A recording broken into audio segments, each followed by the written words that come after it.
Hey, what is going on, guys? Welcome back to the channel. My name is Hart for those of you that are new, and today I'll be breaking down this Thursday Night NFL Showdown Slate here on DraftKings. We have the Bills, we have the Dolphins, 500K up top to first place.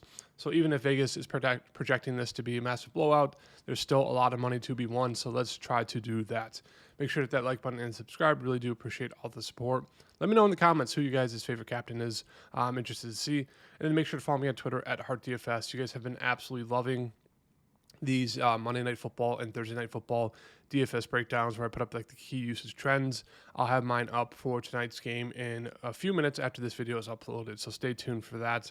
But yeah, let's get right into this breakdown. So starting off with the Miami side, right now it is a 12.5 point spread, and it is a 49.5 game total, so should be hopefully a very high scoring game. But right now they're projecting the Bills to absolutely blow out the Dolphins.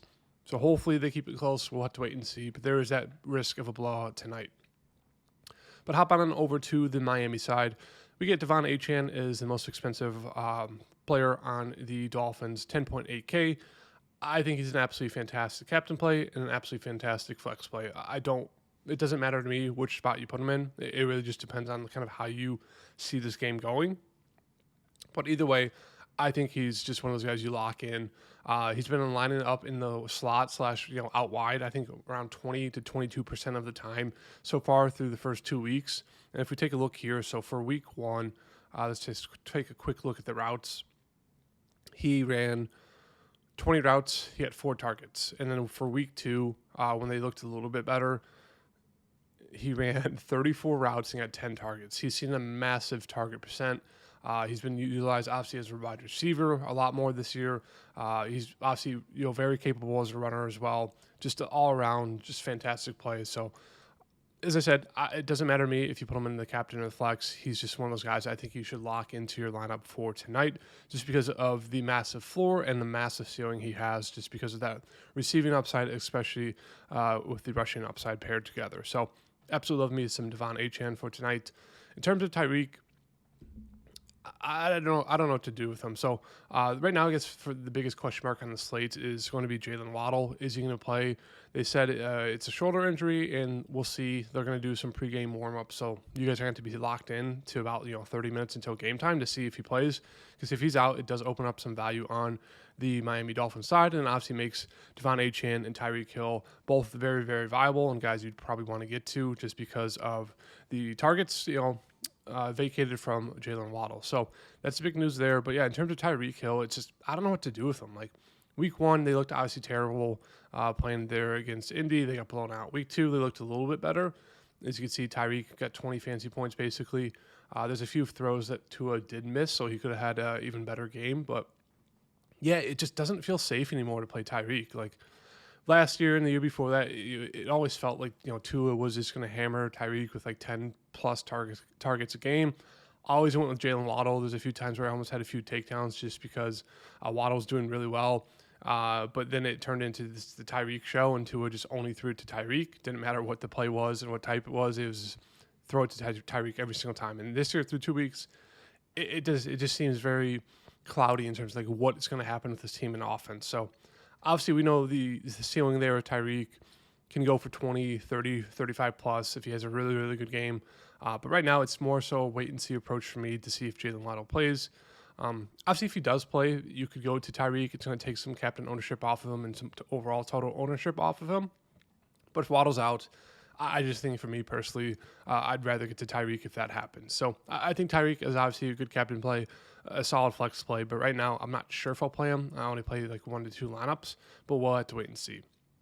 Moving on to Tua, obviously if you're going to play Waddle or Tyreek, it makes sense to play Tua, whether that's in the captain spot or just as a flex play. I think I'd prefer the flex play. If you go to captain spot with Tua, you obviously have to expect this team to keep it close, if not be leading against the Bills.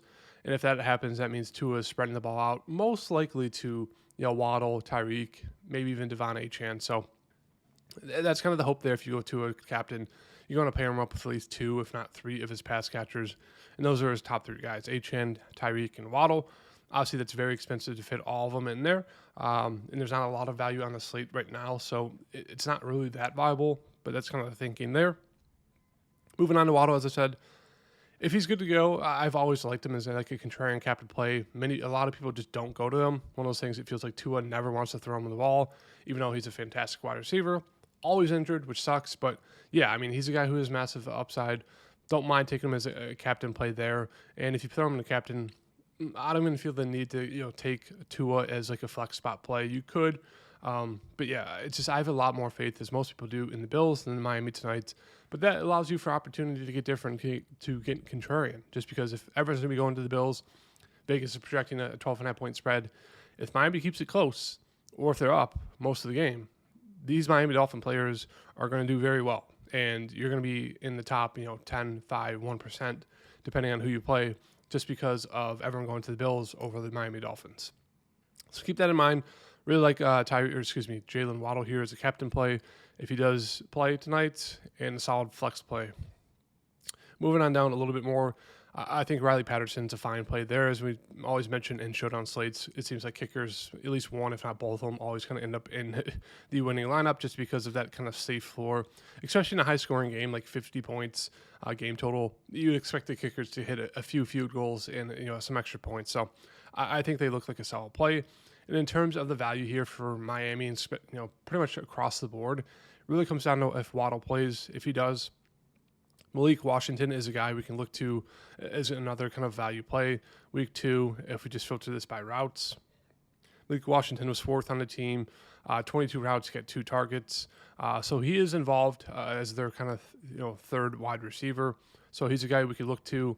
I think it's fine to take a shot on him, even if Waddle does play as like a value play. I think a lot of people are thinking that 3.2K, especially in a game where you project Miami to be down 12 points or lose by 12. They're going to have to throw the ball a ton. He's one of those guys who's going to run 15, 20 plus routes. I think he's a fine value 3.2. Don't love the Dolphins defense there. They do have Jalen Wright back as the running back. I don't think there's a need to get to him or Ollie Gordon. It's just the Devon Achane show. And then Westbrook Ikine is another guy you could possibly take a value shot on. He did get 3 targets, but he only ran 8 routes in week 2. Now, as I mentioned, if Waddle's out, I expect that route share to go up, and maybe the targets to stay the same or go up as well. But another potential value play if there's not Waddle. If there is Waddle, I think if you want to go to a value play, stick with Malik Washington. Don't think there's really a need to go down to Westbrook unless Waddle's out. That's really it. The guy I will mention is Tanner Conner. Kind of their tight end 1 right now with no Darren Waller. As we can see here, he ran 20 routes, did not get a single target in week 2. But in week 1, he ran, 19 routes, got 4 targets. So he's a guy that could be involved. Only $800. Expect a lot of people to kind of punt with him tonight. Even if Waddle's in, he still is a dart throw value play, but he's definitely there. He'll be out there running routes. It really just depends on if he gets targeted or not. Moving on to the Buffalo side here. Absolutely love Josh Allen as the captain play. As I mentioned before, the Bills are pretty much like the Packers in terms of their offense. Really good quarterback. Obviously, Josh Allen is a tier above Jordan Love, especially with the rushing upside. But in terms of kind of the similarities, it's like you have a really good quarterback. You have a bunch of pretty solid wide receivers, but you don't know who's going to be the one who goes off. They don't really have a main wide receiver 1 anymore since they traded Stephon Diggs. Solid, good tight ends. Obviously, Tucker Kraft is a lot better than Kincaid right now. And then it's just pretty much a good quarterback. Don't know what's going to happen with wide receivers. And then just a really, really good running back. Obviously, you have Josh Jacobs on the Packers, and then James Cook here on the Bills. So there's a lot of similarities that I like to point out between the Packers and the Bills. And for that reason, I think Josh Allen is just my favorite captain play. Obviously, the most expensive player on the slates, but for good reason. Coming off a game where he didn't have to do much. They got up on the Jets pretty fast and early there. And so he didn't really have to throw the ball. He just has massive rushing upside, especially if they get to the red zone. So I think Josh Allen is obviously one of those guys you want to put in your flex. If not, you want to put in your captain spot. Just because of that rushing upside, the passing upside, just looks really, really good. James Cook, another one of those guys, he's the only other guy you kind of feel safe about going to on this slate or for the Bills overall, just because, he's going to get those touches out of the backfield. Like, he's not seeing a massive, share of the backfield. He's not getting that bell cow back. He is splitting it with, Ray Davis as well as Ty Johnson. But still, when he's in there, he's going to get looks. He's going to get touches. He's a really explosive back. Has that pass catching upside. So he looks really, really strong there at 10.6. Another one of those guys you can feel safe about putting in the captain spot.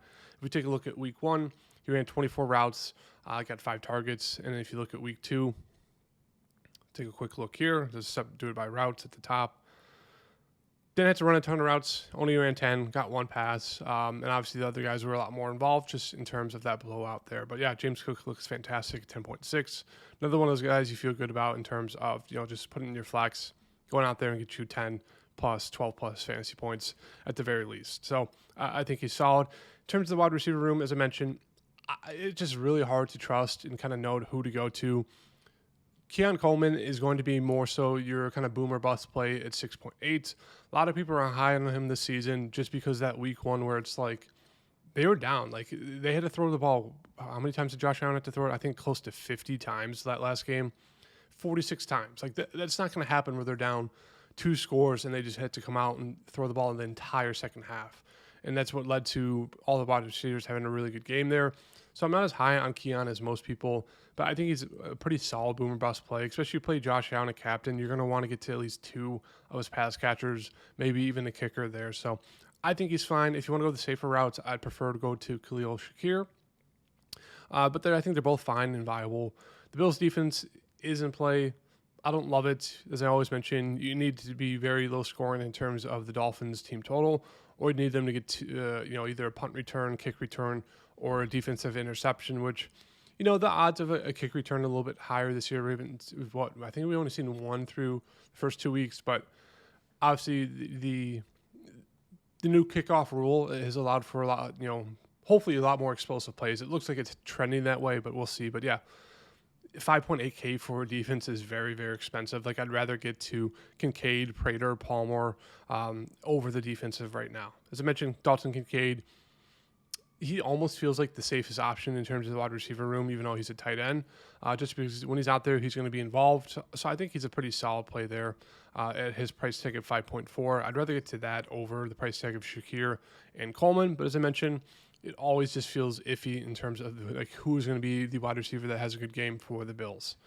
Prater, as I mentioned, high scoring game, a guy who's had pretty solid 2 good games so far for the Bills. Looks good there at 5,000. Josh Palmer, they brought him in. Let's take a quick look at his routes run.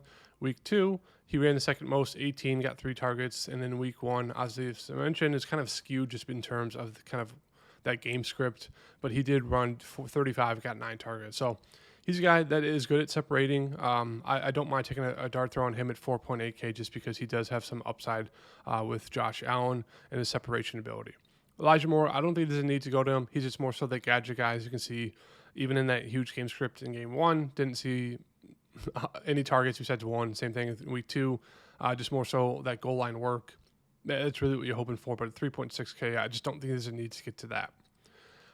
The 2 guys I do like taking a shot on if you need some kind of salary relief and you're already playing like a Malik Washington or Connor, the tight end on the Miami Dolphins side, is going to either Ray Davis or Ty Johnson. I think I give the slight upside to Ty Johnson, even though he's a little bit riskier just because of that receiving upside he does have. But in terms of, the second running back, it's going to be Ray Davis. He has that rushing upside. So he's going to be a little bit safer. I just like the upside a little bit more for Ty Johnson, especially if you think Miami keeps it close, or if you think they're going to get up early on the Bills, they could look to Ty Johnson just because of that receiving back out of the backfield. And we saw last year, he does have the ability to go for 5, 10-plus points, all just because of pass catching ability. So he'd be my favorite kind of value play. I don't mind getting to some Dawson Knox, as we can see here. Week 1, he ran 17 routes, got 2 targets. And week 2, he ran only 12 routes, but he got 5 targets. So he is a guy that Josh Allen did mention that he thinks is going to have a better season than he did last year. So another one of those guys that is definitely in play at 2.4K. You don't feel great about the amount of routes he is running, but he will get targeted when he's out there, especially in the red zone. I think he's a fine dart throw play at 2.4K. And that's really it. I don't think there's anyone else you need to get to below Ty Johnson. And yeah, that's kind of my thoughts on this slate so far. As I mentioned, the big news right now is going to be Jalen Waddle. What happens with him? If he's out, obviously it opens up more value across the board for the slate. But as of right now, it's going to be really hard to not get to at least Josh Allen, Devon Achane, and then either one of Tyreek or Cook, just kind of based on the overall game script. So right now, if I had to throw a third guy in here for you guys, I'm just going to say, let's just say that Waddle does play. I do like him there at 8.8K. Does feel a little bit expensive, but I think he's a fine play there. So right now, those are kind of my 3 core plays. As I mentioned, we have to wait for that Waddle news, but hope you guys liked the video. Hit the like button and subscribe. See you guys in the next video. Peace.